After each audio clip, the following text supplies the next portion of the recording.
서울시립과학관과 한국연구재단이 함께하는 토요과학 강연에 오신 여러분 환영합니다. 저는 오늘 진행을 맡은 서울시립과학관의 이준하입니다. 반갑습니다. 네, 오늘은 올해 토요과학 강연의 마지막 20번째 시간입니다. 오늘도 많은 분들이 참여해 주셨네요. 네, 알류튜브님 말대로 오늘이 마지막 강연이 맞습니다. 네, 하지만 내년에도 더 있으니까요. 자, 올해 마지막 강연까지 함께해 주셔서 모두 감사드립니다. 자, 오늘도 현장에 반가운 분들이 찾아왔는데요. 한번 만나볼까요? 우리의 든든한 과학관 에듀 서포터즈 친구들을 소개합니다. 자기소개 부탁드릴게요. 안녕하세요. 안녕하세요. 저는 서울시립과학관 대학생 에듀 서포터즈 퍼실리테이터 나노 김동석입니다. 저도 인사드립니다. 서울시립과학관 에듀 서포터즈 크리에이터 야망꾼 남희주입니다. 혹시 나노님은 이번 강연에 어떻게 참여하시게 되었나요? 네, 저는 고등학교 때 신소재에 관심을 가지면서 미세 플라스틱과 플라스틱에 대해서 발표를 많이 진행했었고, 이러한 강연을 계기로 이번 강연을 통해서 미세 플라스틱에 대해서 좀 더 자세히 알고 박사님의 연구 내용에 대해서 더 알고 싶어서 이번 강연에 참여하게 되었습니다. 그러면 그 야망꾼님은 어떠한 계기로 이번 강연에 참여하시게 되었나요? 저는 생물 전공으로 환경과 생물의 상호작용을 알아볼 때 미세 플라스틱에 대해 많이 들어보았었는데요. 이번 강연을 통해서 미세 플라스틱이 어떻게 우리 몸속으로 들어오게 되는지, 그리고 우리 몸속에서 어떠한 경로로 움직이게 되는지 알아보고 싶어서 이번 강연에 참여하게 되었습니다. 네, 나노 야망꾼 둘 다 반갑습니다. 네, 서포터 친구들은 시청자분들과 함께 오늘 강연에 대해 궁금증들을 같이 해결해 나갈 예정입니다. 자, 그럼 이제 오늘의 주인공을 만나봐야 하는데요. 오늘은 미세 플라스틱이 생체에 미치는 영향을 주제로 김진수 교수님을 모시고 진행됩니다.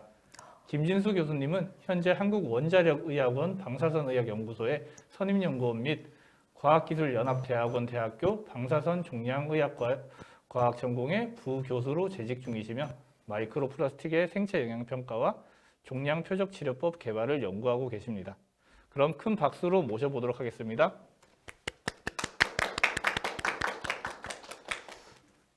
네, 교수님 정말 반갑습니다. 예, 반갑습니다. 네, 엄청 멀리서 오셨다는 소문이 예, 있던데, 아주 멀리서 왔습니다. 네, 시청자분들께 먼저 인사 부탁드리겠습니다. 우리 그 시청자 여러분 반갑습니다. 오늘 마지막 강의죠. 오늘 재밌게 한번 그 강의하고 여러분들도 질문 많이 해주시면 제가 답변하도록 하겠습니다. 반갑습니다. 네, 오늘 강연 준비해 주셔서 정말 감사드리고요. 네, 시청자분들 중에서 한국원자력의학원이 어떤 곳인지 엄청 궁금해하실 분들이 많을 것 같아요. 저도 왔다 갔다 거리다가 보긴 봤는데 항상 궁금했거든요. 어떤 곳인지 좀 소개 부탁드립니다. 저희 한국원자력의학원은 과학기술정보통신부 그 산하의 그 기관이고요. 그래서 원자력의학원 산하의 병원 그리고 방사선의학연구소, 국가방사선비상진료센터로 이렇게 구성이 되어 있습니다. 그래서 병원은 일반적인 그 암 전문 병원이고요. 물론 이제 다른 과도 보고, 그리고 방사선의학연구소에 있어서 방사선과 그 방사선 동위원소를 이용한 그 암 진단법, 치료법 등을 개발하고 있고, 국가방사선비상진료센터는 어떤 방사선 사고가 나면은 그거에 대한 헤드쿼터가 되어서 대응하고 이렇게 그 대응을 하는 그런 기관이 되겠습니다. 원자력 병원이라고 하면 네. 원자력이랑 연관이 어떤 연관이 있죠? 그렇죠.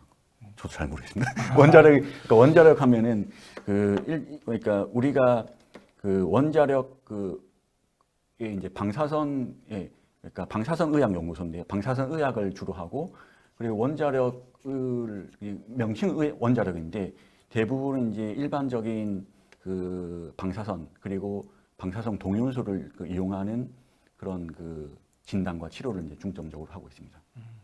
제가 너무 갑작스러운 질문을 드린 것 같아요. 네, 강연이 진행되는 중에도 실시간 채팅을 저희가 이제 확인을 할 수 있으니까요. 많은 리액션과 질문 많이 남겨주시길 바라면서 강연으로 바로 들어가도록 하겠습니다. 교수님 잘 부탁드리겠습니다. 네, 반갑습니다. 오늘 제가 말씀드릴 내용은 그 미세 플라스틱이 생체에 미치는 영향이고요. 그리고 이제 이 그 연구 내용은 지난 7월 달에 그 미국의 이제 저널 오브 뉴클리어 메디신이라는 논문이 있습니다. 여기 이제 출판된 논문이 되겠습니다. 오늘 말씀드릴 내용은 이제 여기가 이제 어린이 수학 동화인데요. 어린이 수학 동화 우리 초등학생들이 이제 많이 보는 건데, 제 연구 내용을 이렇게 소개했던 내용입니다. 그래서 보면은 여기 보면 1시간 내에 미세 플라스틱이 온몸에 퍼진다, 뭐 이런 내용이 있고요. 여기 이제 마우스가 있고 플라스틱이 있습니다. 그리고 얘가 이제 제가 연구한 내용인데 마우스에 여기 이제 반짝반짝하는 거 있는데 이게 미세 플라스틱에 이제 방사성 동연수를 이제 붙였어요. 그래서 먹였을 때 어떻게 되나 이런 걸 이제 이미징으로 한 거가 되겠습니다. 그 다음에 이제 이것도 이제 같은 내용인데 과학 동화에 이게 실린 내용이고요. 그러니까 이제 여기 제가 있고 여기 우리 학생이고 있는데 이게 여기가 이제 펫 기계고 이게 마우스를 여기다 이제 눕히는 거죠. 엎드리게 하고 이제 플라스틱을 이제 먹인 다음에 이 기계 안에 넣고 찍는 거예요. 그러면 이제 여기 보면은 미세 플라스틱을 눈으로 확인했죠. 라고 되어 있습니다. 근데 사실 눈으로 확인한 건 아니고요. 이런 기계를 통해서 여기서 이제 방사성 동위원소에서 방출되는 감마선을 이 기계가 검출하는 그런 그 시스템이 되겠습니다. 그래서 보면 이제 여기가 이제 저희 연구를 갖다가 미국의 피직스 월드라는 그 잡지에서 이제 주요 연구로 소개를 했습니다. 그래서 여기 보면은 PET imaging track ingested microplastic in mice라고 이제 이 미국의 기자가 여기 타이틀 달았습니다. 그래서 보면은 이 기자가 이를 잘 설명한 것 같아요. 보면은 그 모든 걸 잘 함축하고 있는데 오늘 그 제가 말씀드릴 내용이 여기 다 있습니다. 그래서 펫이라는 게 있고 그리고 트랙이라는 단어가 있습니다. 그리고 인제스티드라는 단어가 있고 마이크로 플라스틱이라는 단어가 있습니다. 그래서 펫이라는 단어는 그 의학 그 장비입니다. 그래서 여러분들이 병원에 가면 엑스레이는 많이 이제 아실 거고요. CT도 많이 아실 겁니다. 근데 펫이라는 그 영상 장비가 있는데 이 펫이라는 영상 장비로 이런 영상을 얻었습니다. 그래서 요거는 이제 마우스 그림인데 사실 펫이라는 영상 장비는 임상에서 쓰이는 거라서 환자들의 암 진단과 암 진단에도 이제 쓰이는 장비가 되겠습니다. 그리고 트랙은 어떤 의미냐면 요건 이제 마이크로 플라스틱을 먹인 다음에 1시간째, 6시간째, 12시간째, 24시간째, 48시간째 찍었습니다. 찍었는데 어떤 장점이 있냐면은 얘를 마우스를 죽이지 않고 살린 다음에 계속 이제 추적 관찰한 거죠. 그래서 그 우리가 먹인 것을 어떻게 추적 관찰했는지 그런 의미에서 트랙을 했고요.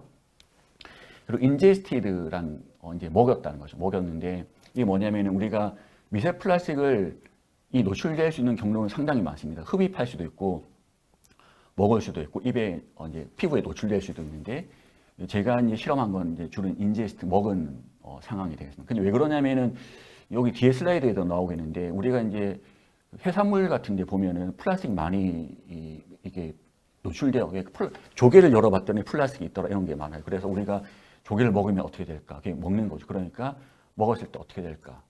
그런 거고 이 마이크로 플라스틱은 나중에 설명드리도록 하겠습니다. 저는 PET가 네. 페트병의 그죠. PET인 줄 알았어요. 대부분 이제 그렇게 이야기합니다. 그래서 우리 전공에 PET를 사실 페트병으로 알면은 비전공자고요. 그렇습니다. 그래서, 확실히 비전공자입니다. 그래서 이제 우리 면접할 때 그런 질문합니다. 여기 보면은 여기 플라스틱 여기 보면 페트병을 갖다가 거의 불락으로 쌓아놨죠. 그래서 우리가 보면은 재활용 센터에서 압축해서 플라스틱 이제 정리한 이런 건데요. 이게 보면 플라스틱이 엄청 많이 나오는 거죠. 근데 여러분들이 샌프란시스코 가보신 분들은 이제 여기 가시면은 꼭 여기 이제 크렘 차우더 스프 한번 먹어보시기 바래요. 여기 보면 엄청 맛있어요. 그래서 저도 샌프란시스코에 가면 항상 크렘 차우더 스프를 먹는데 근데 여기 보면 제가 플라스틱 스프라고 이렇게 해놨잖아요. 왜 해놨을까? 근데 우리가 크렘 차우더 스프 먹는데 맛있는 스프 먹는데 여기 이제 조개 들어가잖아요. 근데 조개 들어가는데 이게 진짜 조개 스프로 맞죠. 근데 맞는데 얘가 우리가 이런 거 먹는 거 아닌가? 좀 이제 좀 극단적인 이야기인데요. 한번 제가 이야기해 보도록 하겠습니다. 그래서 보면은 우리나라 사진이에요. 우리나라 사진인데 플라스틱 엄청 많아요. 바닷가에 거제도에 이렇게 플라스틱 쓰레기 있고 심지어 이제 배도 플라스틱 로프 때문에 이렇게 막 전복되고 우리가 많이 알죠. 이제 거북이 이제 이렇게 죽었는데 까봤더니 열어봤더니 이제 플라스틱 엄청 많더라. 이런 거 많습니다. 그래서 여기 보면은 여기 이제 외국에서 따온 사진인데 플라스틱 수프, 그렇게 돼 있고 여기 플라스틱 산입니다. 이거는 이제 호주의 뉴캐슬 대학의 리포트가 있는데 여기서 이제 이야기한 거에 의하면은 한 사람이 일주일 동안 섭취하는 미세 플라스틱이 신용카드 한 장 분량이다. 좀 끔찍한 이야기인데 이런 보고서가 2년 전에 이제 이게 나온 적이 있습니다. 그리고 논문은 계속 나옵니다. 논문은 여러 세계 각국의 이제 연구자들이 연구해서 미세 플라스틱이 어떤 영향 미치나 했더니 뭐 궤양, 산화 스트레스, 생식 기능 영향 미친다. 뭐 이런 이것뿐만 아니라 여러 가지 이제 논문이 나오는데, 근데 요거는 이제 우리나라 건데 한국에서 2017년에 보고한 겁니다. 보면은 생물체, 해수, 대기, 하수 처리장, 하천에서 여기 이제 보면 다 미세 플라스틱입니다. 미세 플라스틱인데 대기수도 또 예, 많이 되게도 많아요. 되게도 많고 PE, 폴리스틸렌 뭐 이거 다 플라스틱입니다. 각각 플라스틱이 각각의 종류별 뭐 PVC 우리가 아는 모든 플라스틱 여기 다 있고요. 근데 뭐 다 있어요. 다 있고 다 있는데 근데 그 미세 플라스틱이 오늘 저희가 이제 주로 이야기할 거는 미세 플라스틱 중에 2차 미세 플라스틱이라고 하는 겁니다. 그 뭐냐면은 일단 크기가 5mm 미만의 크기를 갖고 있는 것을 미세 플라스틱이라고 하고요. 1차 미세 플라스틱과 2차 미세 플라스틱이 있는데 뭐냐면은 1차 미세 플라스틱은 이런 거 그냥 우리가 많이 마시는 거 이런 거 1차 플라스틱이고 2차 미세 플라스틱은 이런 게 이제 그 책에도 보면 이제 비닐 포장해 놨잖아요. 근데 그게 책꽂이에 오랫동안 이제 햇볕에 노출되면 얘가 다 막 으스러져요. 그러니까 으스러지는 걸 볼 수 있는데 UV, 풍화작용 뭐 이런 것들에 의해서 크기가 아주 작아지는 그런 것들 미세 플라스틱이라고 합니다. 그래서 이러한 것들이 결국 이제 해양으로 들어가고 하면은 뭐 영향이 있겠죠. 그래서 그런 2차 미세 플라스틱은 사실은 뭐 모든 것에 우리가 생각하는 모든 것에서 이제 다 발생하고 있고요. 우리가 이제 옷을 세탁하면은 여기서 플라스틱 나와요. 그래서 이 세탁기에서 이제 뭐 플라스틱 세탁하는 과정에서 플라스틱이 이제 나오고 그게 결국 그 하수로 들어가고 또 이제 막 그게 결국 바다로 가고 타이어에서 이제 고무 이런 것들 그리고 마이크로웨이브 플라스틱에서 있는 이런 것들이 UV나 풍화 작용에 의해서 이제 다 쪼개지는 거죠. 이런 것들이 결국 다 노출되고 그런 거죠.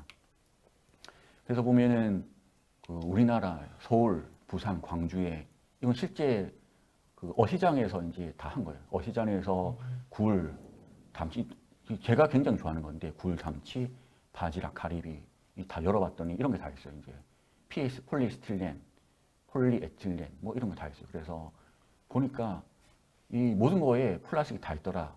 수산물에 이게 외국 사례가 아니고 어디 과장된 게 아니고 서울, 부산 여기 다 있어요. 그래서 실제 우리의 환경은 우리의 바다는 이미 이 플라스틱에서 자유로울 수 없다. 이런 좀 심각합니다. 그래서 보면은 이거는 이제 논문인데요.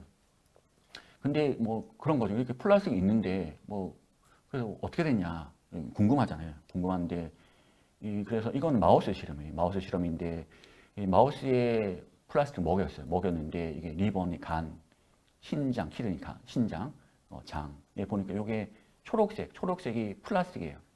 보니까 플라스틱이 있는 거예요. 그러니까 리버에 간에 박혀 있고 신장에 박혀 있고 이런 거죠. 이거는 그리고 이제 제 연구 결과인데요. 연구 결과인데 이거는 브레인 뇌죠, 뇌.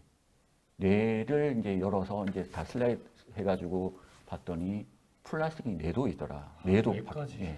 뇌도 간 거예요. 굉장히 심각합니다. 그래서 근데 이 마우스 실험인데 근데 마우스 실험 아니냐? 근데 사람은 뭐 설마 사람까지 가겠냐? 그런 질문하죠. 근데 2019년에 이제 이런 그 그러니까 논문이 나왔어요. 논문이 나왔는데 오스트리아, 핀란드, 일본, 이탈리아, 네덜란드, 러시아 뭐 이렇게 각국의 지원자를 받아가지고 대변에서 이제 그 검출을 했어요. 검출했더니 모든 나라의 모든 사람에서 플라스틱이 다 검출됐더라. 그렇습니다. 그래서 이 보니까 뭐 이렇게 그 플라스틱이 바닷가에 많은데 근데 뭐 그거와 그것과 이게 우리가 실제 노출되나 그런 질문을 할 수 있는데 대변에서 그 검출이 되니까 대변에서 검출되네. 그러니까 뭔가 이렇게 우리가 인체에 들어간 거가 되겠죠. 들어갔고 그래서 결국 이제 정리하면은 뭐 이렇게 우리가 여러 경로를 통해서 바다로 이제 유입이 되는 플라스틱들이 이게 어떤 경로가 되든 결국 우리가 수산물을 통해서 먹는 수산물을 통해서 이제 그러니까 먹든 어쨌든 우리는 플라스틱에서 자유할 수 없다 이런 게 있습니다. 근데 지금 이제 플라스틱뿐만 아니라 사실은 더 좀 생각해야 될 게 플라스틱을 제조할 때 들어가는 많은 첨가물들이 있습니다. 뭐 우리가 예를 들어 비스페놀 A, 뭐 프탈레이트 뭐 이런 것들이 있는데요. 이런 것들이 이제 제조하는 과정에 이제 첨가되고 뭐 그런 건데요. 그리고 또 플라스틱이 이렇게 바다에 떠다니면 또 흡착되는 것들이 있어요. 그런 것들도 문제가 됩니다.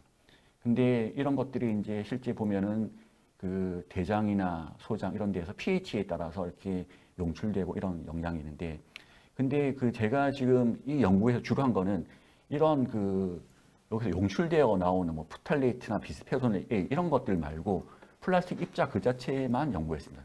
그 자체가 어떤 영향을 미치나.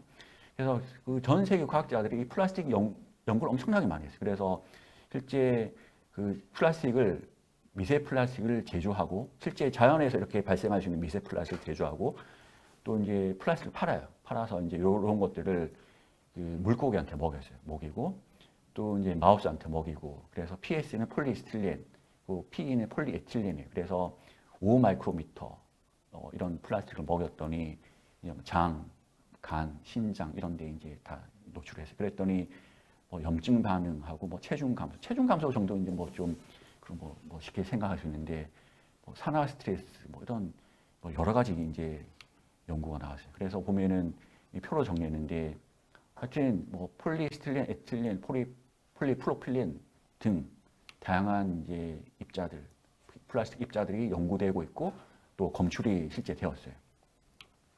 그래서 그 이런 그러니까 보니까 심각하잖아요. 그래서 심각한데 저는 그래서 이게 그 이런 연구를 왜 했냐면은 이 플라스틱이 막 이렇게 널려 있는데 제가 수산물 되게 굉장히 좋아하거든요. 수산물 좋아하는데 먹는데 이게 먹으면은 어떻게 되나?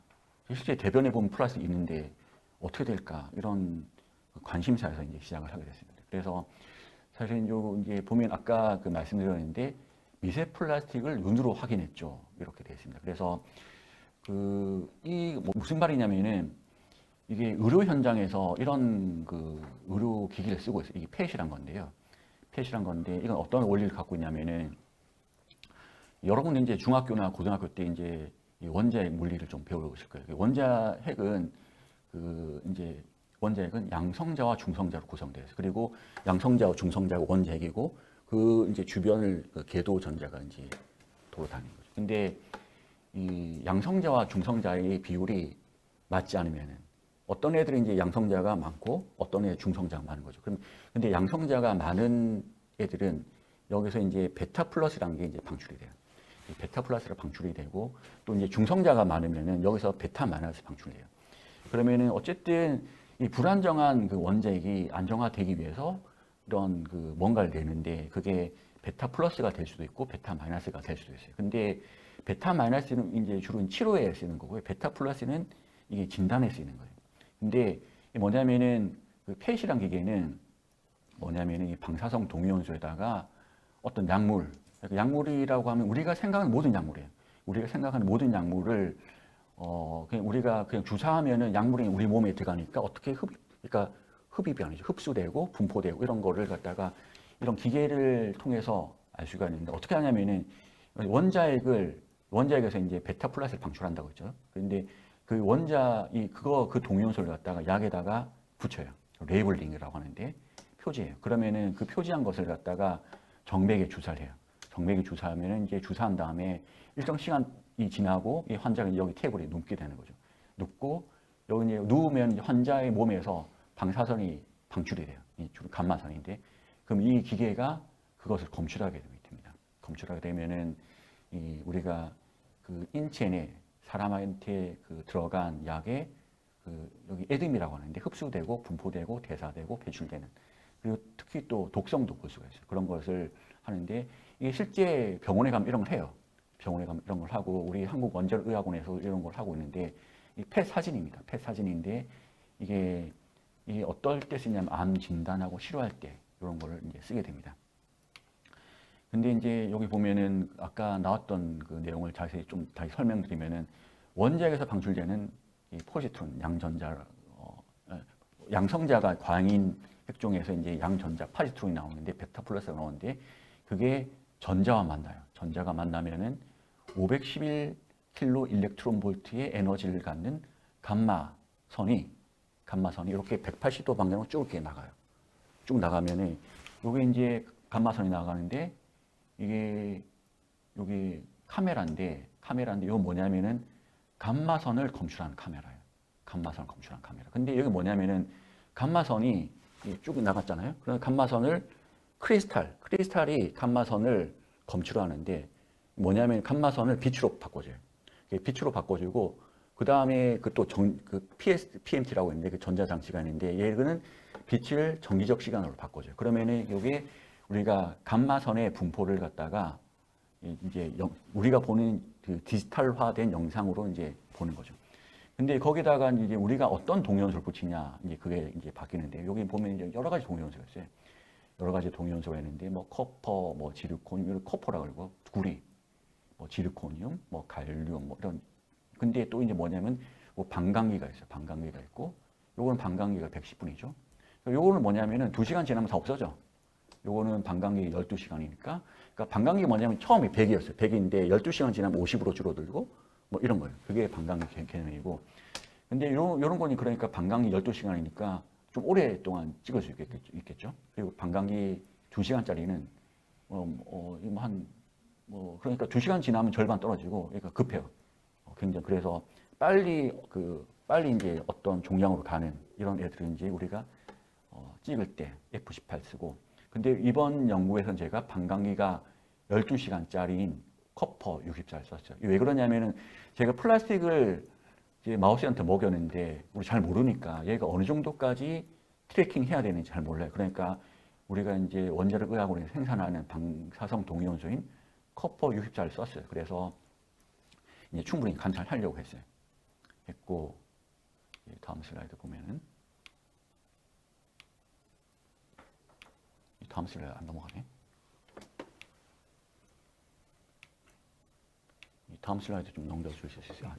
그러니까 그래서 요거는 이제 좀 오늘 주제와 다른데 좀 중요한 이야기예요. 이제 펫이 어떨 때 쓰이냐 이런 건데 펫은 이제 그 약물 개발 단계에서 굉장히 이제 널리 활용돼요. 그러니까 이게 뭐냐면은 미국의 파이자, 릴리, 글락소스미스클라인 이런 데는 빅팜에서는 이 신약 개발 과정에서 신약 개발이 굉장히 오래 걸리거든요. 한 20년 걸려요. 20년 걸리는데 이 신약 개발의 주기를 단축하기 위해서 펫 기술 써요. 왜 그러냐면은 이 펫은 뭐냐면 약물에다가 이 방사성 동위원소를 붙여가지고 뭔가 이제 약물을 IV 인젝 정맥 주사했을 때 전체 우리 몸에서 그 퍼져 나가는 것을 이제 관찰할 수 있으니까 우리 몸에서 이제 예를 들면 뇌에 타겟팅하는 약물이에요. 그러면 뇌에 얼마나 빨리 타겟팅 되나 그리고 얼마나 빨리 빠져나가나 이런 거예요. 그러니까 이 펫을 쓰고 방사성 동위원소 기술 쓰게 되면은 이 전체 약물 개발 주기가 굉장히 단축되는 거예요. 그래서 미국의 그 굉장히 큰 그 빅팜들은 요거를 굉장히 많이 써요. 많이 쓰고 그래서 신약 개발 때 굉장히 중요한 기술이다. 근데 저는 그래서 이런 아이디어를 생겼어요. 그래서 요 기술을 플라스틱 트래킹에 쓰면 어떤가 그런 그 생각을 했어요. 교수님 이쯤에서 네. PET의 이제 원리에 대해서 이제 설명해주고 계셨는데 저희 서포터즈 친구가 엄청 궁금한 게 있다고 해서 잠깐 질문 받고 이야기를 계속 하면 좋을 것 같아요. 네, 질문해 주시죠. 네, 아까 교수님께서 펫의 방사선 동위원소를 이용해서 이제 그러한 트래킹을 그러니까 추적을 하실 수 있다고 들으셨는데 그러면 이제 최근에 개발된 것 중에서 방사선 동위원소를 이용하여 암세포를 표적 치료하는 기술이 개발되었다고 들었습니다. 그러면 이러한 표적 치료 원리에 대해서 혹시 자세히 설명해 주실 수 있으실까요? 네, 그 굉장히 좋은 질문인데요. 그러니까 우리가 그 방사성 동위원소는 아까 말씀드렸듯이 얘는 그러니까 방사성 동위원소가 어떤 특징을 갖고 있냐 이런 건데요. 그러니까 베타 플러스를 방출하는 그러니까 이런 동위원소가 있고 또 베타 마이너스를 방출하는 애들이 있어요. 근데 베타 플러스를 방출하는 애들은 진단에 쓸 수가 있고요. 그리고 베타 마이너스를 방출하는 애들은 치료에 쓸 수가 있어요. 그래서 그러니까 좀 슬라이드 혹시 띄워줄 수 있으세요? 그러면 좀 이어서 제가 설명하면서 하는 게 좀 좋을 것 같은데. 요 다음 슬라이드. 그러니까 요거로 이제 제가 설명하면서 이제 말씀드릴게요. 그래서 요거는 이제 실제 그 예를 들어서 항체가 있어요. 그러니까 이번 달에 그 항체 지난 시간인가 항체 교수님 한분 네. 그러니까 그거예요. 항체에다가 요거는 이제 치료용 방사성 동위원소를 표지했어요.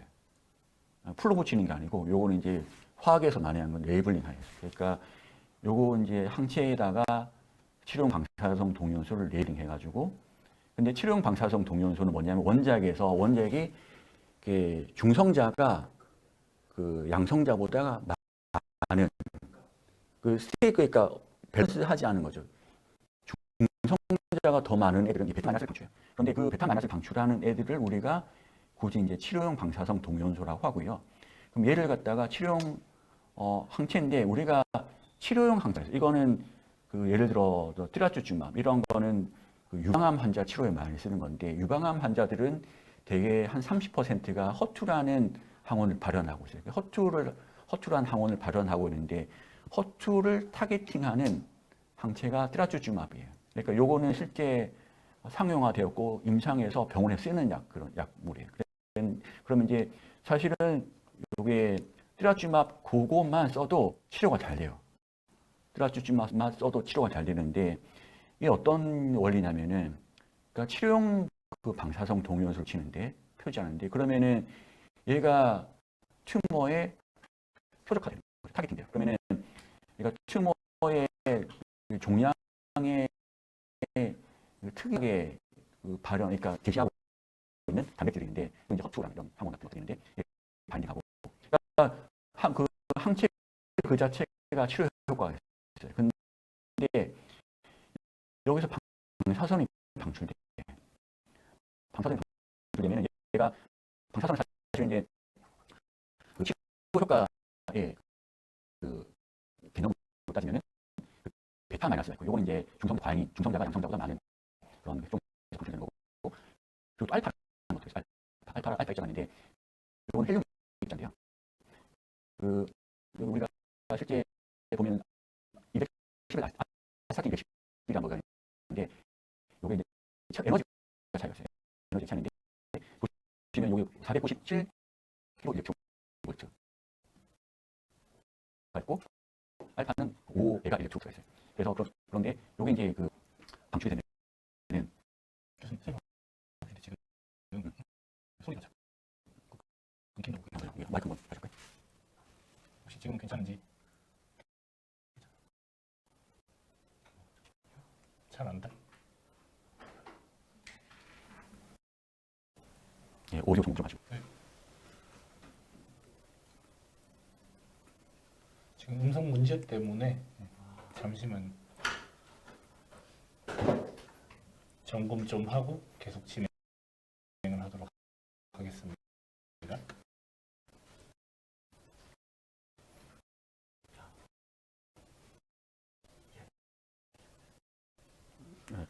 지금 이제 잘 들리시는지 확인 좀 부탁드릴게요. 제 마이크 다시. 처음부터 다시. 마이크 배터리만 좀 교체를 하고 진행하도록 하겠습니다.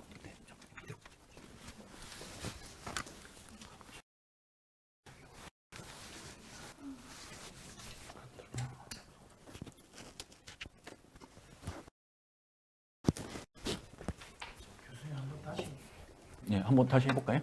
지금 잘 들리세요? 잘 안 들리면 처음부터 다시 하죠. 잘 안 들려요?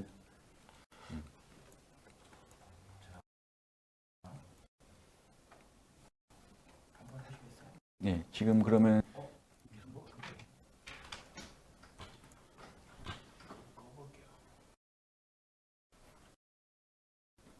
예, 그럼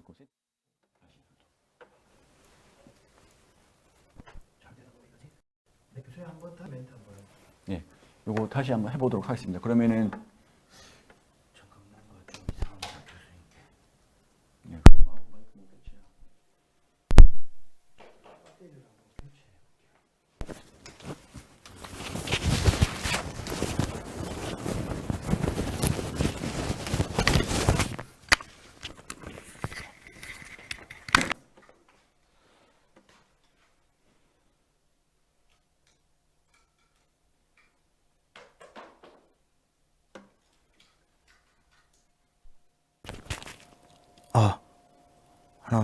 둘.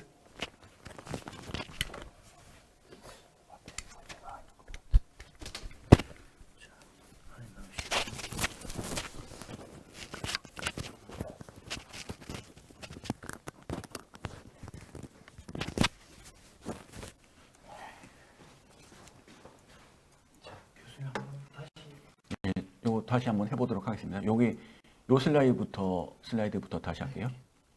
괜찮아요? 예, 그 이제 슬라이드 제목이 고정밀 표적 치료 방사성 동요연소 뭐 이렇게 돼 있잖아요. 그러니까 그 아까 말씀드렸던 게 그 베타, 알파 뭐 이런 게 있어요. 이런 게 뭐냐면은 이 안티바디가 이 종양의 특이 단백질을 타겟팅해요. 요게 요 자체가 치료 효과가 있는데 여기서 베타나 알파가 방출돼요. 그러면 암세포의 DNA의 이중나선을 끊어버려요.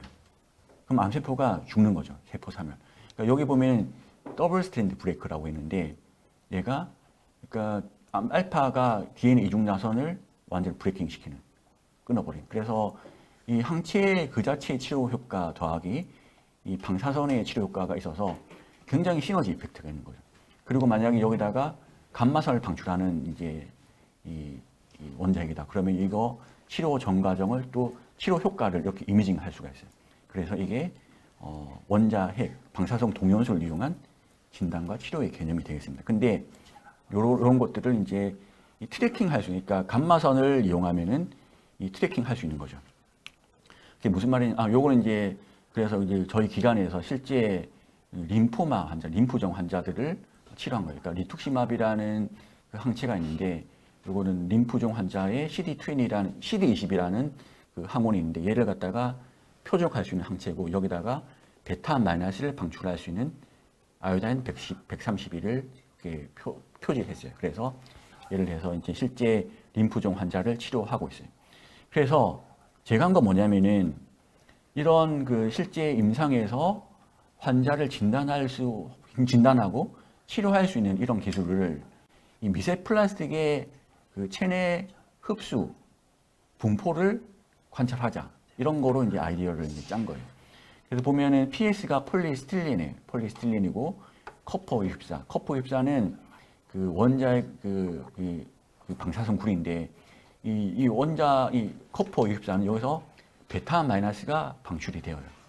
그러면 베타 마이너스가 방출이 되면 이제 아까 이야기했는데 전자와 만나고 양전자와 전자가 만나면은 180도 방향으로 이제 감마선이 방출이 돼요.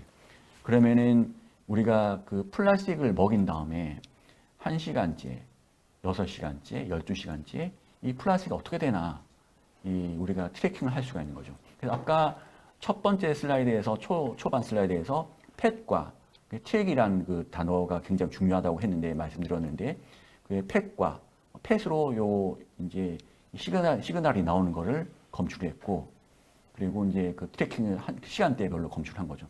그래서 저희가 쓴 거는 크기는 0.2 마이크로미터예요. 0.2 마이크로미터고 그리고 요거 그 감이 어떨지 몰라서 이거 썼는데 마이크로미터는 100만 불의 1미터고 그 머리카락이 80 마이크로미터예요. 80 마이크로미터고 요 정도 되는 거를 이제 그 폴리스틴을 썼고 거기다 이제 커퍼 깁사를 표시를 한 거죠. 그래서 플라스틱을 먹였는데 커퍼 깁사를 표시했기 때문에 우리가 이미징을 할 수가 있는 거죠. 그런 거고. 그래서 이제 이거는 요거는 폴리스틸렌이고요. 그래서 이거의 이 폴리스틸렌과 커퍼 깁사를 표시하기 위해서 이제 도타라는 거는 이제 물질을 이제 했고 표시했고요. 그래서 이게 실제 영상이에요. 실제 영상인데 위에 거는 커퍼 깁사만 단독으로 찍은 거고요. 그리고 밑에 거는 커퍼 깁사의 폴리스틸렌 PS를 이제 먹인 다음에 찍은 거죠. 그러니까 요거가 미세 플라스틱의 영상이에요. 그래서 질문이 PS가 지금 여기 플라스틱이 제일 많이 나오는 종류여서 하신 걸까? 맞아요. 그래서 우리가 실제 연구해 보면은 그 뭐 해변가에 뭐 이렇게 다 열어보니까 조개 이런 데서 다 열어보니까 PS가 제일 많고 그래요. 그래서 PS 한 거고요. 그래서 커퍼 유입사에다가 커퍼 유입사를 여기 붙인 거죠. 그래서 보니까 1시간째 S가 스토막 위에 갔고, 그러니까 이미 뭐 어떻게 보면 당연한 거예요. 먹었으니까 위에 갔어요. 갔고, 요거 장이에요, 장이고, I는 인텐시티 장이고, 그리고 이제 그러니까 보니까 하루 동안 위에 머물러 있는 거예요, 얘가. 그리고 이틀째 되니까 리버도 갔어요. 리버도 갔고, 그러니까 갔고. 그래서 이제 펫은 그래서 보면은 그 전체적으로 흡수되는 경로를 볼 수가 있는데 작은 그 기간의 경로는 사실은 좀 알 수가 없어요. 알 수가 없고 그래서 이 마우스를 다 펫을 찍은 다음에 해부를 했어요. 해부를 해가지고 각 장기에 어느 정도 이제 갔나를 다 관찰했어요. 그래서 소화기 위 그리고 장, 비장, 그리고 리버 간, 심장, 피, 블러드 레벨, 그리고 렁, 폐, 키드니, 신장, 블레더, 방광. 그러니까 다 갔어요, 다. 플라스 먹였더니 온몸이 다 퍼진 거예요. 온몸이 다 퍼졌고, 그리고 보면은 브레인도 갔어요, 브레인도 갔고, 요건 이제 남자 생식기. 그리고 뭐 그렇게 갔어요. 그러니까 우리가 보니까 플라스틱 먹였는데, 이미 그 마우스 같은 경우 일단 먹은 지 1시간 이내 전신으로 다 퍼지더라. 이런 그 결과를 얻었고요. 그래서 보니까 펫 영상에서는 보니까 스토막, 뭐 리버 이런 것만 봤는데 실제 마우스를 회부해서 그 각 장기별로 플라스틱을 관찰했더니 전신이 다 퍼지더라. 라는 것을 알게 됐습니다. 그래서 이 연구에 의해서 우리가 플라스틱을 우리가 많이 먹을 수도 있겠죠. 먹을 수도 있는데 얘가 어떻게 되나, 어디로 가나 이게 궁금한 거죠. 어디로 가나 궁금한데 마우스 실험을 해보니까 결론은 온몸에 다 간다. 온몸에 다 간다. 이런 거예요. 온몸에 다 가고. 근데 그러면 온몸에 다 가는데 얘가 어떻게 되나. 그냥 가고 빠지면 되는 거 아닌가 했는데 많은 전 세계 과학자들이 이렇게 연구를 많이 해요. 그래서 요거는 이제 물고기한테 먹여가지고 어떤 영향 미치나 뭐 이런 것도 했는데 이 논문에 의하면은 물고기한테 먹였더니 브레인이 망가지고 행동 이상해지더라. 행동 이상해지더라. 이런 것들이 질문했어요. 예. 참 미세 플라스틱이 무섭네요. 네, 그런 거 아주 네. 무서워요. 그러면 이쯤에서 저희 스포터즈 야망꾼 네. 친구가 질문이 있다고 하는데 잠깐 들어보고 네네. 갈까요? 질문해 주세요.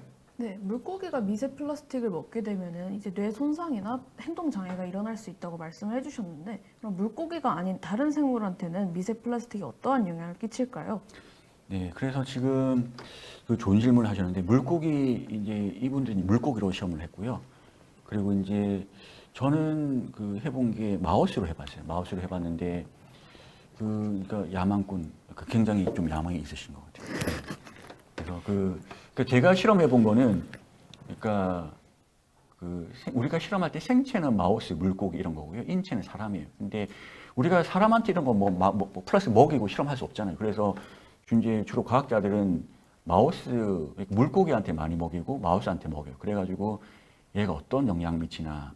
그러니까 제가 해본 거는 마우스한테 실험이 여기 까만색 여기 지예요, 지. 마우스인데 그 마우스한테 몇 달 동안 먹였어요. 먹여가지고 어떻게 되나. 저의 질문은 뇌가 어떻게 될까? 뇌가 어떻게 될까? 그리고 먹으면 아까 우리 그 결과에 의하면은 먹으면 위에 이렇게 오랫동안 있잖아요. 그러니까 위에 이렇게 계속 있으면은 위가 뭔가 이상해지지 않을까? 그런 가정으로 이제 제가 좀 질문을 했어요. 그랬는데 요거 이제 아직 제가 논문이 아직 안 나와가지고 뭐 데이터는 충분히 실지 못했는데 저의 실험 결과에 의하면은 마우스가 자폐가 유발돼요. 자폐는 오티즘인데 일종의 정신 뇌질환인데 자폐가 유발되고 또 저희 실험 결과에 의하면은 위에 계속 노출되면은 위암이 악화된다 이런 연구 결과가 있어요. 그래서 요거는 실제 제가 논문도 냈는데 특허해가지고 미세 플라스틱이 노출돼서 암이 악성화되는데 어떻게 되나 이런 것들을 이제 특허를 냈습니다. 그래서 이제 근데 제가 이런 연구를 뭐 좀 하면서 주의 깊게 보고 있는 자료가 있는데요. 그게 뭐냐면은 그 미국의 질병통제예방센터 CDC 요즘에 코로나 때문에 요 CDC가 이제 많이 언론에 나오는데요.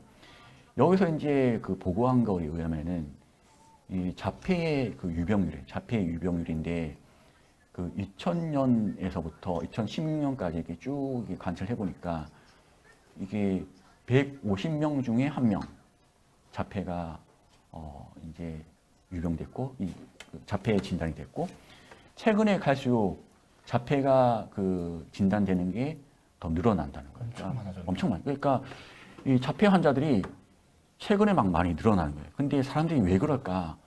근데 저의 그 가정 중에 하나는 환경 오염 때문이 아닐까? 그 중에 제가 갖고 있는 아이디어, 그러니까 가정 중에 하나는 요즘에 미세 플라스틱 너무 오염되니까 얘가 뭔가 영향 미치지 않을까? 이런 가정을 갖고 있어요. 그래서 이거는 사실은 이제 우리가 계속 연구를 해봐야 되는 거예요.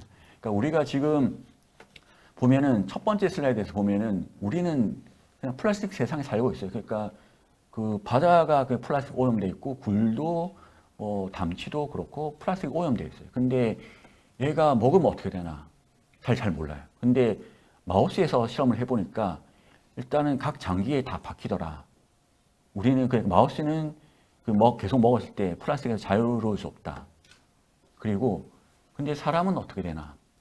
사람은 알 수는 없어요. 알 수는 없고 근데 그 보면은 그 아까 전 세계 8개 나라에서 대변을 다 추출해 봤더니 플라스틱이 있더라. 이건 우리가 알아요.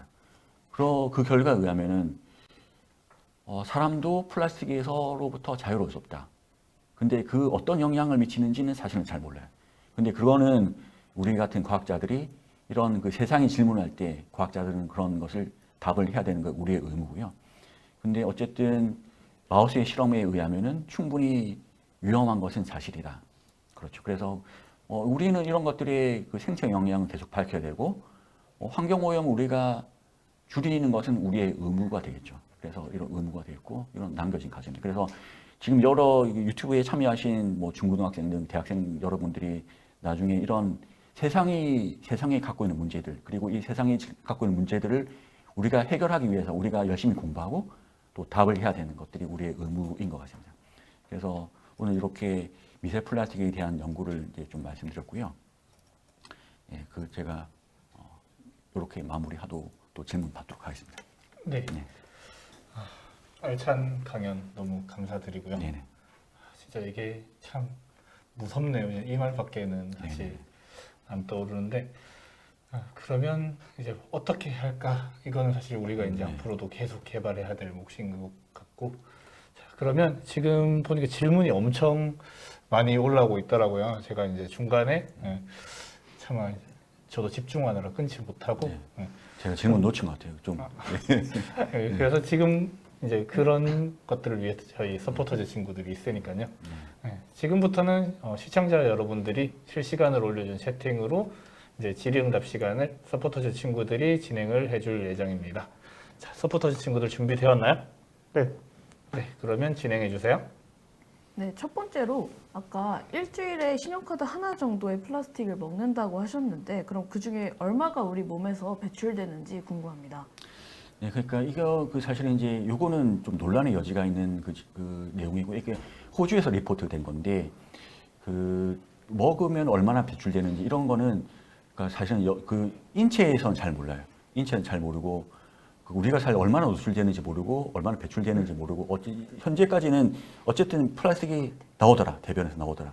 근데 우리가 마우스 실험하고 해보면은 이게 우리가 얼마를 먹였는지 그리고 각 장기 얼마가 그 박혀 있는지 배출되는지는 어느 정도 이제 우리가 알 수 있는데 사람에 대해서는 아직 알 수가 없고요. 또 실험하기도 힘든 거죠 사실은. 임상을 할 수도 없고. 네, 이게 뭐 살리게 약도 아니고 그래서 먹일 수도 없고. 네. 근데 어쨌든 우리는 플라스틱에서부터 자유할 수가 없는 건 사실인 거죠. 네. 그다음 네. 그 다음 질문은 솜토끼님께서 질문해 주신 건데요. 미세 플라스틱이 다양한 장기로 뻗어나간다고 아까 교수님께서 말씀하셨는데 그러한 원인에는 어떤 기전의 원인이 있을까라고 물어보셨는데 혹시 대답해 주실 수 있으실까요? 그러니까 일단은 혈액으로 가잖아요. 혈액으로 가니까 우리 온몸에 이제 순환이 되는 거죠. 그러니까 혈액으로 가는 게 중요한 것 같아요. 일단 위로 가서 이제 혈액으로 다 가니까 우리 온몸으로 다 순환되니까. 그러니까 심지어는 브레인도 가더라. 뇌도 이제 가더라.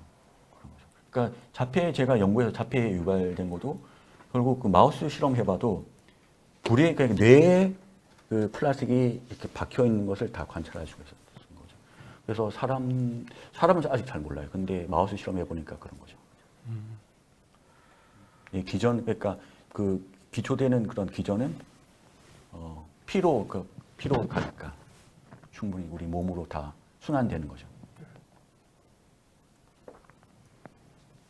네, 다음 질문 드리겠습니다. 효기심님께서 질문해 주셨는데요. 국내외 연구 동향에 나온 다른 장비들과 다르게 교수님께서 방사능을 통해 연구할 때 가장 크게 갖는 강점이 실시간 측정이 가능하다는 점일까요? 네, 실시간 측정도 되고요. 가장 그 사실 큰 장점은 뭐냐면은 그 시간대별로 관찰하는 거예요. 그러니까 보통 형광 물질 이런 거는 그러니까 1시간째 노출하고 1시간째 그 마우스나 뭐 물고기 다 죽여요.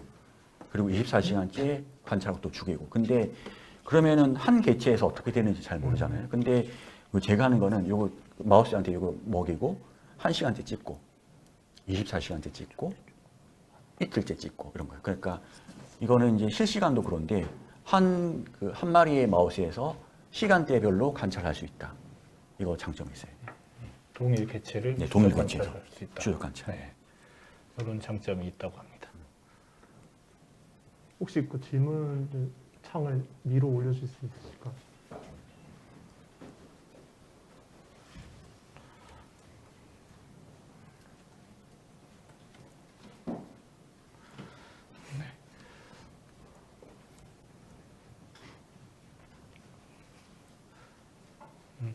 저희 서포터즈 친구들이 질문을 정리를 좀 하는 동안에 제가 여기 채팅창에도 많이 올라왔는데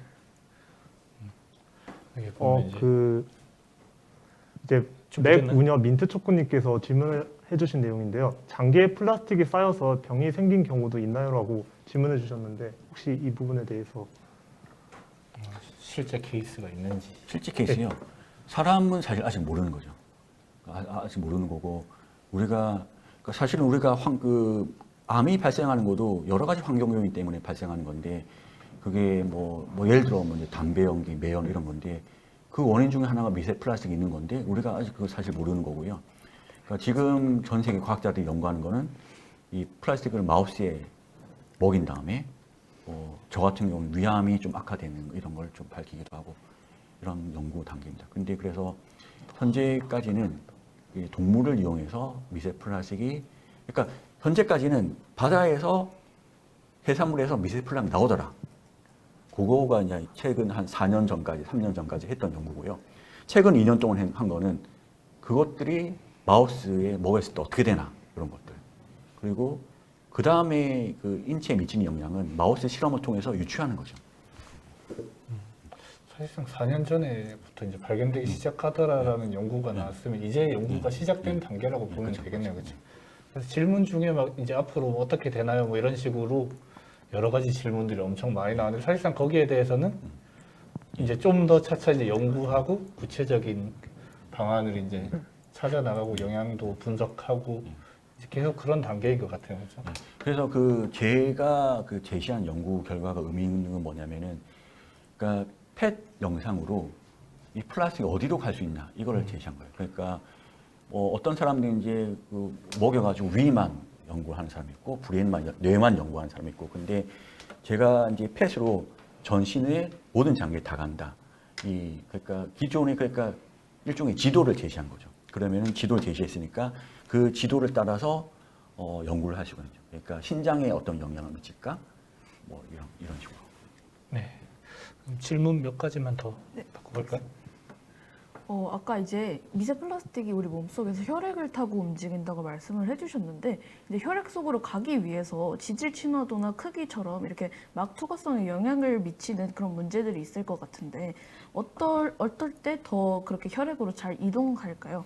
그러니까 이것도 사실 지금 연구하고 있는 건데요. 그러니까 플라스틱 종류별로 그리고 크기별로 사실 좀 달라요. 그래서 지금 연구자들이 연구하는 것도 이런 그 종류별로 크기별로 이런 것들을 독성도 다 평가하고 있고요.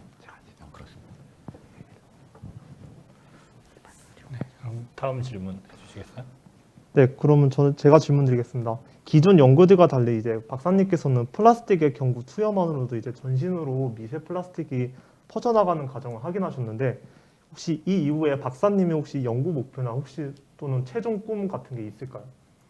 네, 그래서 그 마지막 슬라이드가 사실은 제 연구의 목표기도 한데요. 그러니까 마우스로 실험을 했는데 그 환경 오염 때문에 자폐가 유발된다 이런 것도 우리가 알게 되고 그리고 사실 제가 마우스로 제가 실험한 것도 그런 결과가 나오긴 했어요. 근데 실제 사람은 어떻게 되나 이런 거 진짜 이게 진짜 궁금한 거죠. 그게 또 필요한 거고 그래서 실제 보면 현재까지는 대변에서 플라스틱 검출되다 이런 건데 실제 사람에서 미치는 영향을 사실 뭐 이렇게 실험할 수 있는 게 좀 제한적이긴 해요. 그런데 좀 그 지금 그 임상 의사분들하고 논의하면서 이런 신체에 미치는 영향을 관찰하는 방법을 좀 논의하고 계속 찾아 나가고 있습니다. 그래서 실제 이 마우스로 실험한 거를 기반으로 사람이 어떤 영향을 미치는지 이런 것들을 지금 계속 연구하고 있습니다. 그리고 또 하나 또 연구하고 있는 거는 이게 저는 이제 결국 이제 표적 치료를 하고 있는데 이게 미세 플라스틱이 막 노출되면은 표적 치료 같은 것들이 잘 안 되지 않을까 이런 것들도 치료가 되는데 치료에 대한 저항성인 거죠. 그러니까 암 치료하는데 이런 그 오염 때문에 플라스틱 오염 때문에 암 치료가 잘 안 된다 이런 것도 지금 제가 연구하고 있는 분야 중 하나입니다. 기존의 치료 방법을 미세 플라스틱이 방해를 네, 그런 하는. 거죠. 그러니까 미세 플라스틱 때문에 이 뭔가가 암이 더 악성화되기도 하고 또 예를 들어 이제 항암제가 있는데 항암제를 이제 보통 이제 투여하면은 암세포가 죽어야 되는데 암세포 잘 안 죽는 거예요. 미세 플라스틱 때문에. 이걸 우리가 치료 저항성이라고 하는데 충분히 연구할 만한 분야고 실제 제가 연구한 것도 이런 좀 치료 저항성에 대한 그 결과가 좀 나오게 됐어요. 예. 암세포들이 미세 플라스틱을 방패로 쓰고 있는 그런 실정. 그럴 수도 있습니다. 네, 그러면 다음 질문 받아볼까요? 네, 미세 플라스틱이나 그런 플라스틱에서 나오는 환경 호르몬이 혹시 자식한테도 이제 대물림 되는지 여쭤보시는 분이 있었습니다. 이에 대해서 한 말씀 해주시면 좋겠습니다. 환경 호르몬은 사실은 요 플라스틱하고 좀 별개의 문제인데요. 그러니까 플라스틱이 환경 호르몬을 그러니까 용출할 수가 있어요. 근데 그게 대표적인 게 우리가 잘 알고 있는 게 프탈레이트, 비스페놀 A 이런 거 있어요. 근데 요거는 사실 오래된 연구 주제예요. 그러니까 플라스틱은 최근에 좀 연구된 거고요. 비스페놀 A, 프탈레이트 이런 것들은 이미 오래전부터 엄마가 막 이게 노출되면은 애들한테 이런 뭐 자폐가 유발된다, 정신질환 유발되고 기억력이 저하되고 뭐 이런 것들이 많이 연구가 되어 있어요. 그래서 이런 것들은 환경 호르몬은 이미 연구가 많이 되어 있고 또 뭐 좀 임상적으로 결과가 많고 근데 최근에는 그 환경 호르몬을 과 별개로 그 입자들이 어떤 영향을 미치나 그런 것들 많이 하고 있습니다. 네, 그러면 질문 2개만 더 하고 네, 제가 질문드리겠습니다. 어떤 분께서 차량의 타이어가 그 마모되면서 발생하는 미세 플라스틱이 엄청날 것으로 본다고 하셨는데 그 중에서 이제 공기 중에서 분진과 함께 흡수되는 것도 상당할 것 같다고 하셨는데 왜냐하면 너무 미세하다 보니까 혹시 그 부분에 대해서 어떻게 생각하시는지 교수님의 질문을 기다리고 있습니다.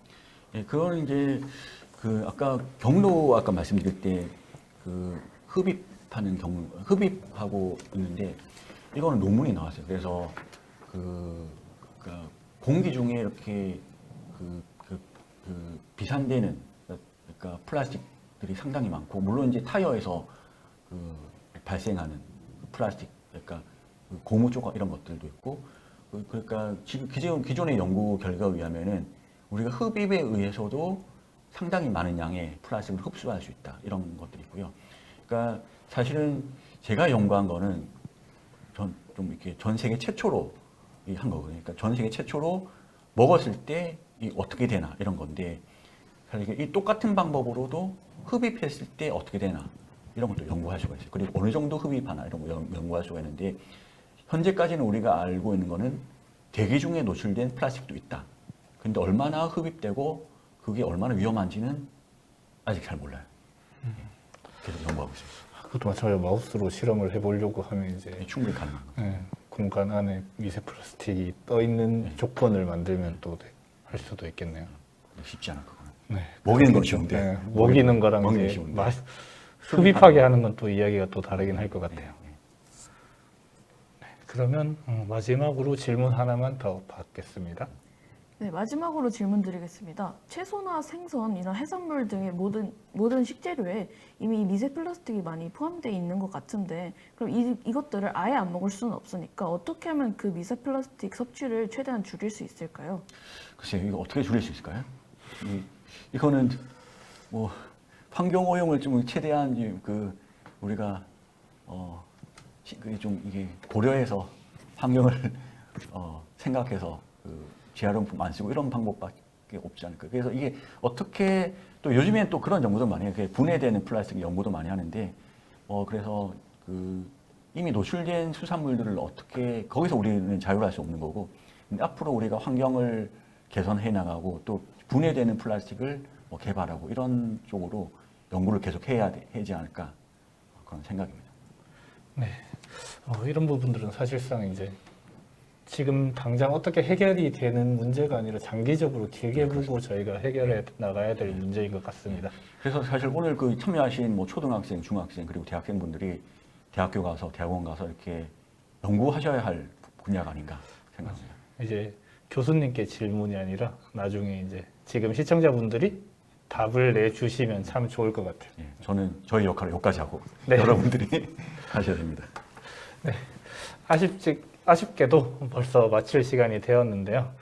이번 시간을 통해서 미세 플라스틱이 어떻게 만들어지는지, 그리고 우리에게 어떻게 영향을 미칠지, 그리고 이제 앞으로 우리가 어떻게 해야 할지를 생각을 하게 된 시간인 것 같습니다. 우리 서포터즈 친구들은 오늘 강연이 어땠는지 소감 한번 들어볼까요?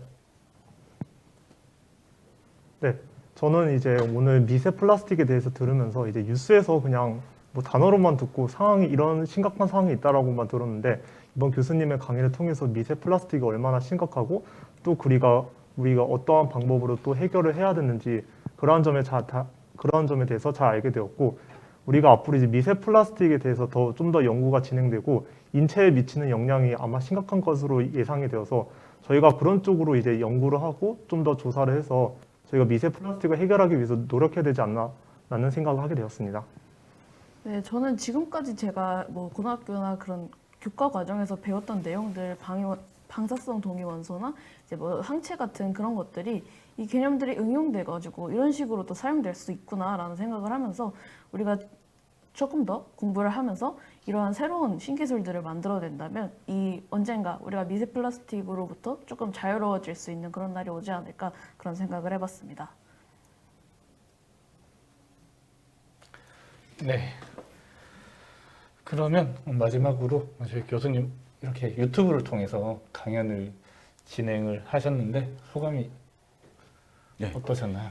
오늘 너무 이 자리를 통해서 직접 얼굴을 못 보지만 이렇게 채팅창을 통해서 이제 질문을 올려주시는 거 받고 또 질문하고 또 여러분들 만나 뵙게 돼서 너무 반가웠고요. 나중에 이제 좀 자유로워지면 우리가 대면으로 강의하고 여러분들 강의 또 뵙고 그러면 너무 좋을 것 같습니다. 오늘 귀한 자리 마련해 주셔서 너무 감사드립니다. 네. 그러면 멋진 알찬 강연을 해주신 김진수 교수님께 다시 한번 박수 부탁드리겠습니다. 네, 감사합니다.